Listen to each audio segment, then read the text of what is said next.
CPC का जो lecture series है उसका नेक्स्ट इंपॉर्टेंट पार्ट जो कि है प्रोसीजरल सीपीसी, उसके अंदर आप हम स्टार्ट करने जा रहे हैं।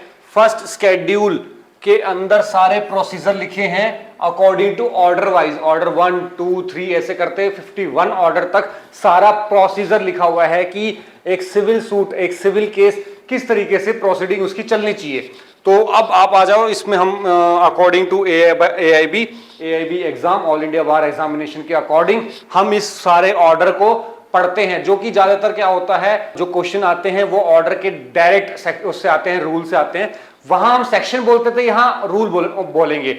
ऑर्डर 1, ये देखो ऑर्डर 1 का ये है रूल 1, नॉट सेक्शन। तो इसको लिख देते हैं ऑर्डर 1 रूल 1। और कई बार क्या होता है कि नॉर्मल जो कोर्ट के अंदर लैंग्वेज यूज होती है वो कह देते हैं, जैसे आपको बोलते हैं ऑर्डर 16 रूल 1, ठीक है, या ऑर्डर 6 कह देते हैं एक बार, ऑर्डर 6 रूल 17। तो ऑर्डर 6 रूल 17 ऐसे नहीं बोलते कई बार कोर्ट में। ज्यादातर क्या होता है कि जो प्रोसीडिंग चलती है उसमें एडवोकेट्स जो होते हैं, काउंसिल्स जो होते हैं, वो डायरेक्टली बोल देते हैं अकॉर्डिंग टू 617, 617 के अकॉर्डिंग। 617 मतलब सीपीसी के अंदर ऑर्डर 6 रूल 17। तो अब ऑर्डर को स्टार्ट करते हैं हम। तो ऑर्डर लिखे हैं सीपीसी के फर्स्ट स्केड्यूल्स में। फर्स्ट स्केड्यूल्स में आ जाओ ऑर्डर 1। आप इसमें कई बार क्या है कि प्रोसीजर जब आप पढ़ने जाओ ना तो आप ऑर्डर भी आपको याद करने होंगे। 1 से 10 ऑर्डर काफी इंपॉर्टेंट हैं, उन सबके नाम पढ़ लेना। जैसे ऑर्डर 1 है पार्टीज टू सूट, सूट जो होंगे उसकी पार्टीज कौन सी होंगी। तो इसके अंदर रूल 1 इंपॉर्टेंट है जो है who may be joined as plaintiff, plaintiff कौन ज्वाइन करेगा, ठीक है।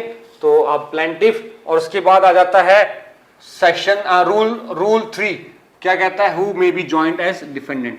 तो प्लेंटिफ कौन ज्वाइन करेगा और डिफेंडेंट कौन ज्वाइन करेगा, तो ये दोनों आप पढ़ लेना। ये 1 के अंदर है, 1 के अंदर, ये है 1-3 के अंदर, ऑर्डर 1 रूल 3। उसके बाद आ जाओ, आप इसको पढ़ सकते हो, all person may be join as in 1 suit, एक सूट के अंदर एज प्लेंटिफ। सब लोगों को एक प्लेंटिफ की तरह जोड़ सकते हैं, या सब डिफेंडेंट को एक ही सूट के अंदर फाइल किया जा सकता है जब कोई right relief in respect arising out of the same act या ट्रांजेक्शन से रिलेटेड, उसी से आपका राइट निकल के आ रहा है जिससे दूसरे का निकल के आ रहा है, और एक केस फाइल कर दिया है, सूट फाइल कर दी है, तो आप कह रहे हो भाई मेरे को भी सेम रिलीफ चाहिए था, सेम सेट ऑफ कंडीशंस में, term and fact and conditions में, और आपका भी उसी से arising out of the same act और ट्रांजेक्शन, तो आप कहोगे मैं भी प्लेंटिफ ऐड हो जाता हूं, सब मिलके एक साथ प्लेंटिफ, सारे एक साथ प्लेंटिफ हो जाएंगे। ऐसी कंडीशन में सब डिफेंडेंट जिनके सबसे आप डिमांड कर रहे हो, तो 1 और 3 इंपॉर्टेंट है ऑर्डर 1 में। उसके बाद इसके अंदर इंपॉर्टेंट है, ऑर्डर 1 के अंदर है रूल 8 इंपॉर्टेंट, 1 पर्सन में सू कर सकता है या डिफेंड कर सकता है on behalf of all in same interest. एक बंदा भी रिप्रेजेंटेटिव, इसी को कहते हैं ऑर्डर 1 रूल 8 को कहते हैं रिप्रेजेंटेटिव सूट। अगर पूछ लिया जाए ना ऑर्डर के इसमें क्या होता है, 1 पर्सन, एक इंसान भी दूसरे लोगों को रिप्रेजेंट करके कह सकता है कि भाई उनकी जगह मैं अपने आप को रिप्रेजेंट करता हूं, जितने प्लेंटिफ थे या जितने डिफेंडेंट थे उनकी जगह मैं आके आपको रिप्रेजेंट करूंगा। तो एक बंदा भी कर सकता है, वो है ऑर्डर 1 रूल 8। उसके बाद 9 इंपॉर्टेंट है इसमें, 9 ऑर्डर 1 रूल 9 क्या कहता है, miss joinder and non joinder. Non joinder का मतलब होता है कि किसी सूट के अंदर जो पार्टी होनी चाहिए थे, कितने नंबर ऑफ पार्टीज, अगर हम किसी इंपॉर्टेंट नेसेसरी बंदे को अगर ज्वाइन ना करें तो वो हो जाता है नॉन जॉइंडर। और एक एडिशनल, एक गलत, जरूरी नहीं था कि वो एडिशन होना चाहिए नहीं होना चाहिए, वो हो जाता है मिस जॉइंडर। करना चाहिए था बी को, कर दिया ए को, और ए इतना नेसेसरी पार्टी नहीं था, तो उसको कह देते हैं मिस जॉइंडर। तो रूल 9 में है miss joinder and non joinder के बारे में। और आप इसका जो प्रोविजो है वो इंपॉर्टेंट है, वो देख लेना। वो है provided that nothing in this rule shall apply to non joinder of a necessary party. ये जितना भी ऊपर लिखा है ना, ये अप्लाई नहीं होगा अगर नॉन ज्वाइंटर कर दिया जाए एक नेसेसरी पार्टी को, तब ये ऊपर वाला अप्लाई नहीं होगा। ऊपर वाला अप्लाई क्यों नहीं होगा? ऊपर वाले में ये लिखा है कि देखो क्या लिखा था ऊपर वाले में, ऊपर वाले में लिखा था no suit shall be defeated. Defeat नहीं होगा, लेकिन अगर किसी नेसेसरी पार्टी, वो पार्टी एक नेसेसरी पार्टी थी, उसको आप ज्वाइन ना करवाओ, अरे उसी पार्टी से तो हमें एक तरह से रिलीफ क्लेम करना था, या वही नेसेसरी पार्टी थी जो रिलीफ की डिमांड कर रही थी, और आप उसी को ऐड ना करो, एक पार्टी ना बनाओ, तो डिफीट हो सकता है। तो ये चीज इनके लिए अप्लाई नहीं होगी। बाकी में अगर ऐसा है मिस ज्वाइंटर, नॉन ज्वाइंटर, नेसेसरी पार्टी को नहीं, नेसेसरी पार्टी तो कर रखी है, एडिशनल किसी और को नहीं किया या कर दिया, तो उसकी वजह से सूट डिफीट नहीं होगा। भाई कर दिया कोई बात नहीं, उसको हटा देते हैं, लेकिन सूट डिफीट नहीं होगा। डिफीट यहां हो जाएगा अगर एक नेसेसरी पार्टी को ज्वाइन नहीं किया है। तो अब आ जाओ इंपॉर्टेंट रूल के ऊपर, इस ऑर्डर के अंदर है, वो है 10। 110 इज वेरी इंपॉर्टेंट। 110 का मतलब है order 1 rule 10, suit in name of wrong plaintiff. तो इसमें कोर्ट क्या कर सकता है, अगर किसी रॉन्ग प्लेंटिफ के, तो उसको एक तरह से रॉन्ग प्लेंटिफ के अगेंस्ट सूट फाइल कर दिया गया है, तो उसको हम ऐड या रिमूव करके एक नए उसमें जो करेक्ट पर्सन है, करेक्ट प्लेंटिफ है, उसको ऐड किया जा सकता है। ठीक है, तो कोर्ट में स्ट्राइक आउट कर सकती है, हटा सकती है, या ऐड कर सकती है पार्टीज। तो ये है सब रूल 2, रूल 10 और सब रूल 2। ठीक है, तो कोर्ट में एट एनी स्टेज, किसी भी स्टेज पे, if satisfied instituted through a bona fide, कुछ गलती हो गई है, mistake, that it is necessary for determination of real matter dispute, order कर सकता है any other person to be substituted, substitute कर दो या ऐड कर दो plaintiff upon such term and condition. तो यहां इंपॉर्टेंट है 110 क्या हो गया, या 110 में एक रॉन्ग प्लेंटिफ ऐड कर दिया, या कोर्ट किसी चीज को, किसी पार्टी को स्ट्राइक आउट कर सकती है या ऐड कर सकती है। तो rule 10 is very important. Next हम आ जाते हैं जो इंपॉर्टेंट होगा। अब आ जाओ इंपॉर्टेंट में ऑर्डर 2, फ्रेम ऑफ सूट। पहले पार्टीज, ऑर्डर 1 पार्टी से related, order 2 frame of suit. अब सूट को फ्रेम करना है, सूट को फ्रेम कैसे करते हैं, अब आ गया rule 1 is important, frame of suit. Every suit shall as far as practical be framed to as ground for final decision upon the subjects in disputes and to prevent further litigation in concerning them। मतलब suit इस तरीके से आपको file करना है, frame करना है कि आप उसमें सारे कंडीशंस बता दो, ताकि फर्दर लिटिगेशन और ज्यादा वकालत ना चले, उसी के अंदर सब डिसाइड हो जाए, जो आपका रिलीफ है, जो आपको चाहिए, सब उसी के अंदर इंक्लूड हो जाए। तो ये इंपॉर्टेंट है ऑर्डर 2 रूल 1। उसके बाद इंपॉर्टेंट है rule 2, suit to include the whole claim. पूरा क्लेम मांग लो, ये नहीं कि आधा क्लेम आज मांगा फिर आप एक नेक्स्ट सूट फाइल करोगे, अब मैं उसमें कुछ क्लेम मांगूंगा, नहीं, ऐसे नहीं होता, आप कंप्लीट मांगो। अच्छा, ऐसे क्यों नहीं होता, जल्दी से बीसीपीसी पढ़ा था, सोच के बताओ। हमने कहां पढ़ा था, हमने पढ़ा था सेक्शन 11, क्या, रेस जुडिकाटा, उसका एक्सप्लेनेशन 4 क्या कहता है, कंस्ट्रक्टिव, है ना। कंस्ट्रक्टिव में क्या लिखा था कि हम ये कंस्ट्रक्टिवली मान लेंगे कि आपने होल क्लेम और हर चीज इंक्लूड कर दी है, अपनी सारी बातें कर दी है, बात वहां रेस जुडिकाटा वाली आ जाएगी। अगर आपने आधी चीज अभी बोल दी, आधी चीज बाद में बोल दी, तो दिक्कत ये हो जाएगी, अपोजिट पार्टी ये फाइल कर देगी कि पहले ही ये प्लीडिंग करनी चाहिए थी, अब नहीं कर सकते। तो ये इंपॉर्टेंट है ऑर्डर 2 रूल 2। ये काफी इंपॉर्टेंट है। इसके अंदर omission to sue for one of several relief, कुछ ऐसे रिलीफ हैं जो आप चाहते थे लेकिन आपने वो छोड़ दी, तो फिर आप उसके नहीं मांग सकते। उसके लिए सबसे इंपॉर्टेंट इलस्ट्रेशन ये है। इस इलस्ट्रेशन से डायरेक्ट क्वेश्चन क्या आता है, देखो एक बार। एक कोई इंसान है, कोई पार्टी है, ए ने लेट अ हाउस को किराए पे दे दिया, रेंट कर दिया, ईयरली बेसिस पे रेंट 1200 रुपए, rent for the whole year 1905, 1906, 1907, is due और अनपेड। 1905, 6, 7 तीनों साल पे नहीं किया रेंट, आपने सूट फाइल कर दिया ए ने बी के खिलाफ 1908 में, 5, 6, 7 को ये 3 साल फाइलिंग आपको रेंट नहीं मिला, आपने 1908 में जाके केस फाइल किया, सूट फाइल किया, ओनली फॉर द रेंट आपको सिर्फ चाहिए 1906 के लिए। ए शैल नॉट बी, और 1900 उस कोर्ट के अंदर डिसाइड हो गया, और 1906 के लिए 1906 के लिए ही आपको रेंट मिल गया, कोर्ट में आप जीत गए और रेंट मिल गया। A shall not afterwards sue be, फिर से नहीं करेगा for the rent due on 1905 और 19 नहीं, आपको उसी टाइम सारा क्लेम रिलीफ होल क्लेम मांग लेना चाहिए था, अभी जो हमने पढ़ा। उसके बाद आ जाओ 7, रूल 7 कहता है objection as to the misjoinder का जो ऑब्जेक्शन है वो कब लेना है, तो all objection on the ground of misjoinder के regarding of causes of action shall be taken at the earliest possible opportunity, एकदम पहले ही ले लेना है आपको, आप बाद में नहीं कि आप भूल गए थे, अब वो केस अपील में चला गया, सुप्रीम कोर्ट हाई कोर्ट तक चला गया, अब आप कहोगे कि नहीं ये भी एक पॉइंट था जो मेरे को लेना था, आप अर्लीस्ट पॉसिबल टाइम में इसको आपको उठाना पड़ेगा। तो ये है रूल 7। और आगे आ जाओ, जो इंपॉर्टेंट है ऑर्डर जहां से क्वेश्चन बनते हैं, ऑर्डर 4 इंपॉर्टेंट है, जो कि है इंस्टीट्यूशन ऑफ सूट का कैसे इंस्टीट्यूट आपको फाइल करना है, कैसे फाइलिंग होगी। तो रूल 1 कहता है suit to be commenced by plaint से कमेंस्ड होगा।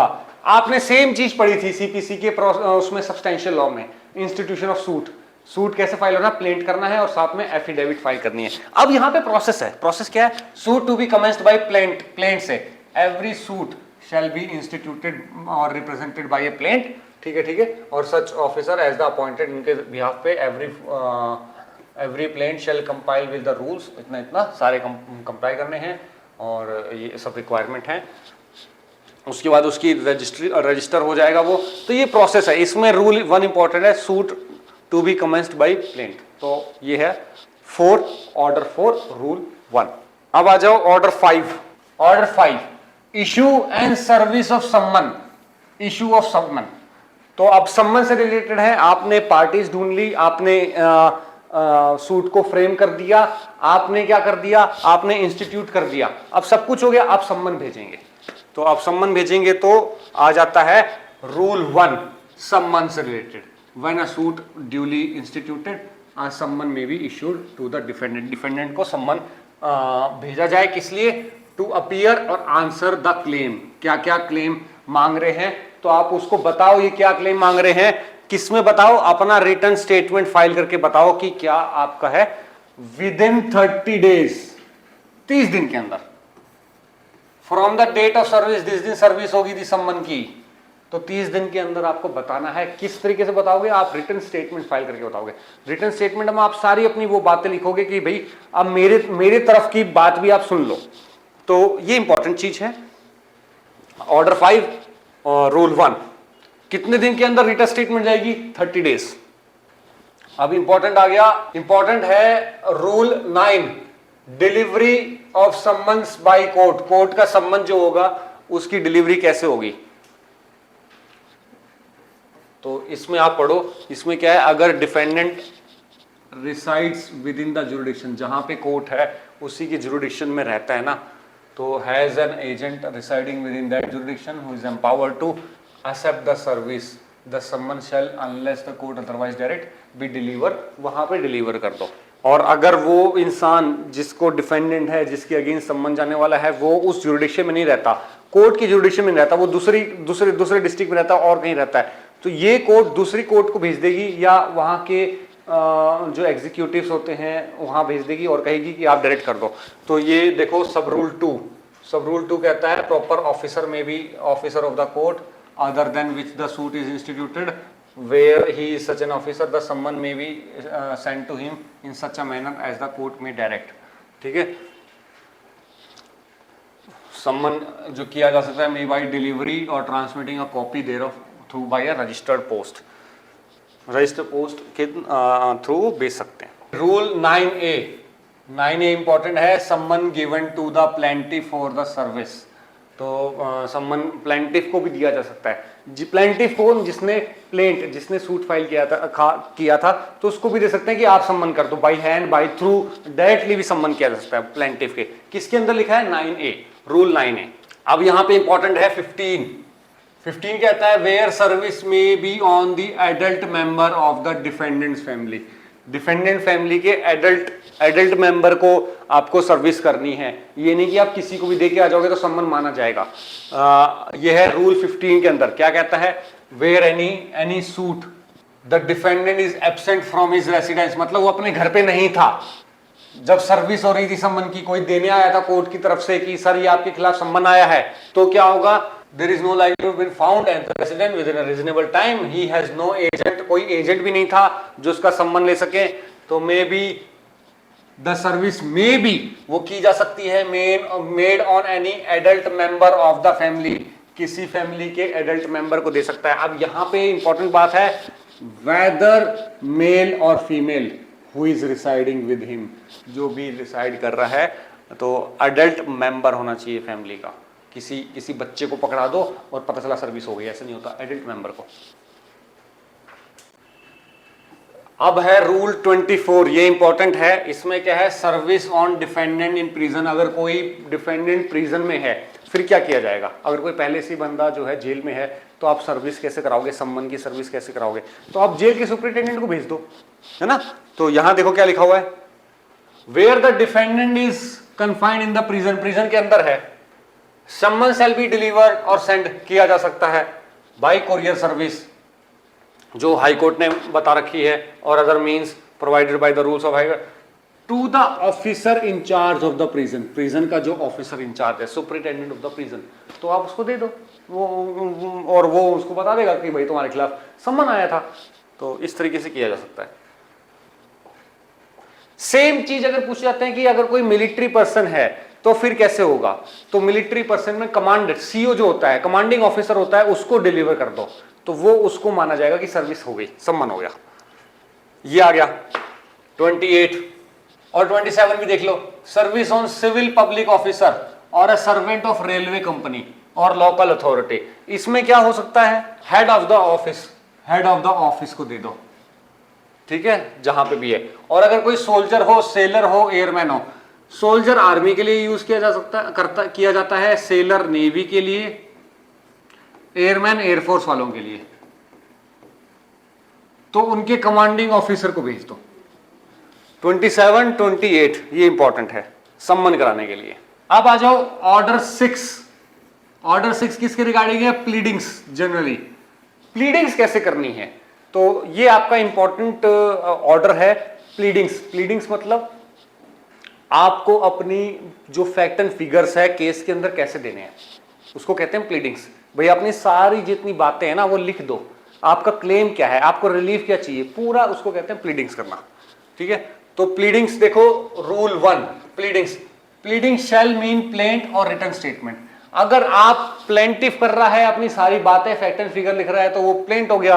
और अगर रिटन स्टेटमेंट, अगर कोई डिफेंडेंट अपनी प्लीडिंग्स कर रहा है तो वो रिटन स्टेटमेंट उसको कह देते हैं। बस डिफरेंस यही है।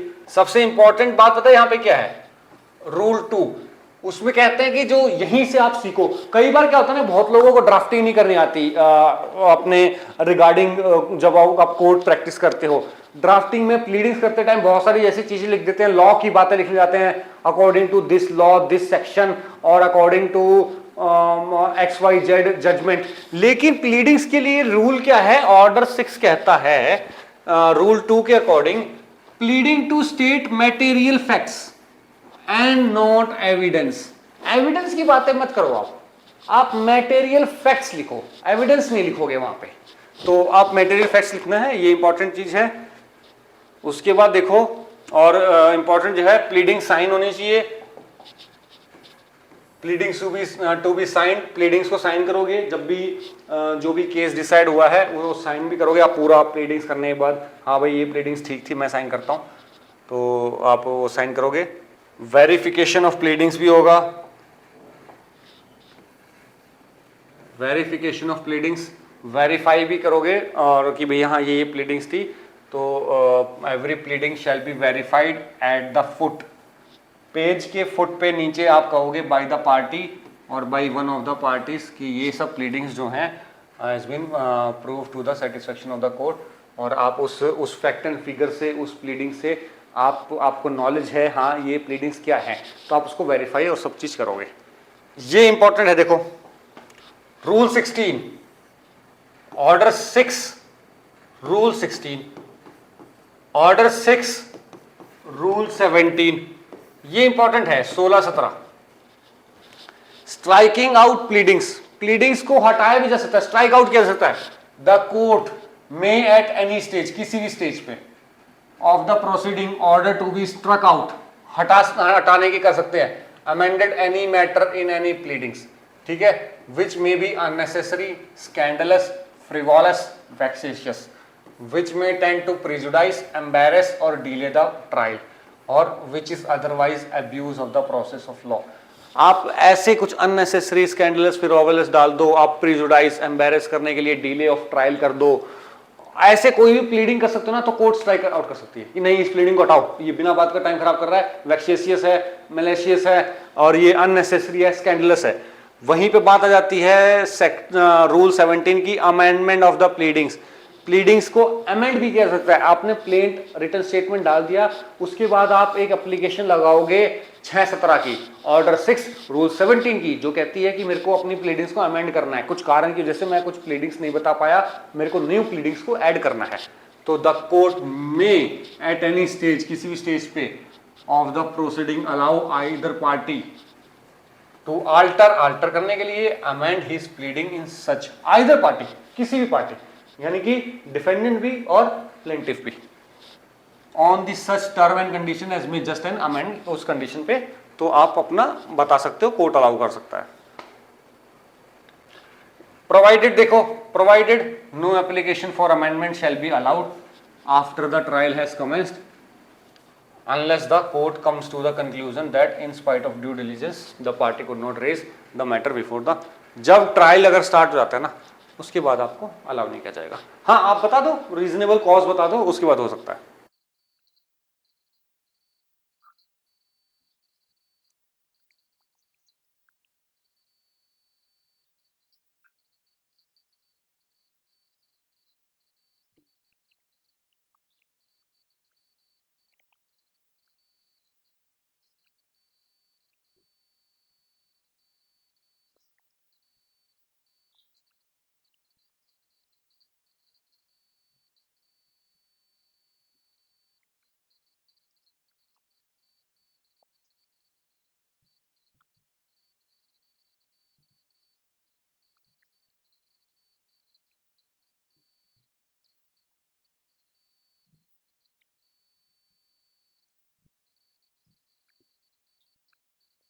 सेवन देखो, order 7 rule 7, relief to be specifically stated, जो भी आपको रिलीफ चाहिए वो स्पेसिफिकली बताओ, भाई मुझे ये रिलीफ चाहिए।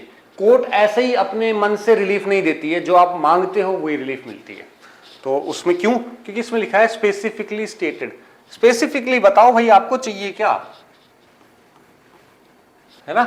तो every plaint shall state specifically the relief which the plaintiff claims. 710 ये काफी इंपॉर्टेंट है। 710 में देखो क्या है, रिटर्न ऑफ प्लेंट, प्लेंट को वापस कर देना। क्या क्या बात होगी भाई, क्यों वापस कर दिया? एट एनी स्टेज, किसी भी स्टेज पे of the suit, return to be presented to the court in which the suit has been instituted for the removal of doubt, it is hereby declared that a court of appeal or revision may direct after setting aside the decree passed return the plate under this। भाई उनको जो भी उनके removal of doubt होने के बाद, जैसे भी उनको ऐसा लगता है कि कुछ डाउट थे इसके अंदर, वो प्लेंट को रिटर्न कर सकते हैं कि भाई हाँ हो गया क्लियर चीज। 7-11 बहुत इंपॉर्टेंट है। 7-11 ऑर्डर 7 रूल 11, ये क्या है? Rejection of plaint. प्लेंट कौन कौन से पॉइंट पर रिजेक्ट हो सकती है, आप इनको देखो। रूल 11 तो सब rule A B C D E F इन सबको पढ़ लो। क्या क्या है? Not disclose cause of action, ही आपने डिस्क्लोज नहीं कर रखा अपनी प्लेंट के अंदर, तो रिजेक्ट कर सकती है court. Relief claim under value, आपने जानबूझ के अंडर वैल्यू कर रखा है, relief claim is properly valued but the plaint is return upon the paper insufficiently stamp, अच्छे से स्टैंप नहीं कर रखा पेपर, बस वैसे ही कर दिया और बिना स्टैंप के भेज दिया, तो कोर्ट को क्या पता चलेगा कि वो आपने लीगली आप उसमें मांग भी रहे हो रिलीफ या नहीं मांग रहे, या ऐसे किसी ने भी फेक पेपर लगा के भेज दिया, इसलिए प्रॉपरली स्टैंप होना चाहिए। Suit appears from the statement in the plaint to be barred by any law, किसी लॉ ने ही उसको बार कर रखा है कि नहीं फाइल कर सकते। नॉट फाइल, डुप्लीकेट फाइल नहीं किया आपने।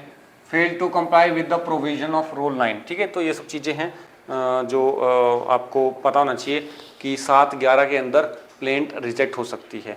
सेम चीज अगर आप प्लेंट फाइल कर रहे हो तो ऐसे ही होता है, आप रिटर्न स्टेटमेंट फाइल कर रहे हो तो रिटर्न स्टेटमेंट, सेट ऑफ और काउंटर क्लेम आप तीनों एक साथ लगा सकते हो। रिटर्न स्टेटमेंट, सेट ऑफ और काउंटर क्लेम, तो ऑर्डर 8 के अंदर जाती है, रूल 1 के अंदर जाता है return statement within 30 days from the date of service of summons, जिस दिन सम्मन हो गया था, ठीक है। और अगर 30 दिन के अंदर फाइल नहीं करते हो फिर क्या हो सकता है, तो कोर्ट एक रीजन को लिख के कि भाई आपने क्यों नहीं फाइल किया था, फिर एडिशनल टाइम दे सकती है। वो एडिशनल टाइम कितना होता है, नॉट लेटर देन 90 डेज, ये इंपॉर्टेंट लाइन है, 90 दिन से ज्यादा नहीं इन टोटल, यानी कि 30 दिन इंक्लूड कर लिया है, 60 दिन और एक्स्ट्रा दे सकती है। उसके बाद आ जाओ भाई, आपको new facts must be specifically pleaded, नए फैक्ट अगर आप अपनी रिटर्न स्टेटमेंट बताते हो तो आपको स्पेसिफिकली बताना पड़ेगा, उसको प्लीड करना पड़ेगा। डिनायल टू बी स्पेसिफिक, जो चीजें आप डिनायल कर रहे हो जो उन्होंने प्लेंट में लिखी थी और आप रिटर्न स्टेटमेंट फाइल कर रहे हो तो डिनाई भी स्पेसिफिकली करो कि हाँ मैं उस पॉइंट को डिनाई कर रहा हूं, ऐसी रैंडम नहीं मैं डिनाई करता हूं, नहीं, आप बताओ आप किस चीज को डिनाई करते हो। तो 2 और 3 ये इंपॉर्टेंट था। अब आ जाओ set off, effect of set off, है ना। तो ये आ गया rule 9, particulars of the set off. Set off के पर्टिकुलर्स क्या है, to be given in a return statement. Set off दे सकते हो, क्या होता है सेट ऑफ, तो आप क्या होता है कि where in the suit for recovery of money, पैसे से रिकवरी कुछ करना चाहते हो, the defendant claims to set off against the, आप क्या होता है इसको सीधा सीधा समझो, अगर कोई सूट है जो कि मनी रिकवरी से रिलेटेड है, कोई कह रहा है मेरे को इसके 10 लाख रुपए चाहिए और आप कह दो भाई 9 लाख तो मेरे को भी चाहिए थे, 9 लाख, और वो अगला बंदा 10 लाख मांग रहा है, तो आप माइनस कर लो, बोलो अब मेरे को बस इसको 1 लाख रुपए देने हैं, तो ये सेट ऑफ होता है। तो आप स्पेसिफिकली बताओगे कि कितना है claim set off against the उनका plaintiffs demand any ascertain sum of money legally recoverable. Legally recoverable होनी चाहिए, ऐसी नहीं कि कुछ भी रिकवर करवा रहे हो आप, वो चीज लीगली आपको उसको रिकवर करने का आपके पास एक तरह से जुरिडिक्शन या आपका वो राइट होना चाहिए, अदरवाइज वैसे नहीं आप कर सकते। Not exceeding the pecuniary limits of the jurisdiction of the court. Court अगर 1 करोड़ तक का रिलीफ दे सकती है ना, तो आप 1 करोड़ तक का ही उसमें सेट ऑफ कर सकते हो, ये नहीं आप कह सकते लाओ 10 करोड़ का मेरा सेट ऑफ है, नहीं, उस कोर्ट की पावर ही नहीं है, वो जुरिडिक्शन ही नहीं है उस कोर्ट की इतनी। तो ये इंपॉर्टेंट था। उसके बाद इलस्ट्रेशन में देख लो, जो इंपॉर्टेंट रहता है इलस्ट्रेशन ए और बी इंपॉर्टेंट रहता है, आप इनको पढ़ जाना तो आपको क्लियर हो जाएगा कि सेट ऑफ किस तरीके से किया जाता है। सेट ऑफ एक 6 में दिया है, रूल 6 में, और काउंटर क्लेम दे रखा है 6A में। काउंटर क्लेम दे रखा है बाय डिफेंडेंट 6A में कि काउंटर क्लेम कर सकता है। एक क्लेम उन्होंने किया है, एक क्लेम आप कर दो, यहां पे मनी से रिलेटेड बात नहीं हो रही। In addition to his right of pleadings of set off under इतना set up by way of counter claim against the claim of the plaintiff. Plaintiff के अगेंस्ट आप एक और अपना क्लेम बता सकते हो कि मेरा यहां पे ये राइट है, in addition to set off को हटाने के बाद, है ना। तो आप यहां पे अपना काउंटर क्लेम दे सकते हो। उसके बाद 9 देख लो, 9 इंपॉर्टेंट है। ऑर्डर 9 किसके बारे में कहता है, ये अपीयरेंस ऑफ पार्टी और कॉन्सिक्वेंसेस ऑफ नॉन अपीयरेंस के बारे में बात करता है। इसके रूल इतने ज्यादा इंपॉर्टेंट नहीं है, लेकिन आपको 9 पता होना चाहिए कि ऑर्डर 9 किसके बारे में बात कर रहा है, अपीयरेंस, और अगर कोई बंदा अपीयर नहीं होता है फिर क्या हो सकता है, तो ये इसके अंदर उसके कॉन्सिक्वेंसेस क्या हो सकते हैं, तो ये इंपॉर्टेंट है इसमें। अपना ऑर्डर 9, उसके बाद आ जाओ आपका ऑर्डर 10 आएगा। ऑर्डर 10 क्या है? एग्जामिनेशन। इनके नाम ध्यान रख लेना, 9 और 10 के नाम जरूर याद करना। Examination of parties by the court. Court parties का एग्जामिनेशन कर सकती है।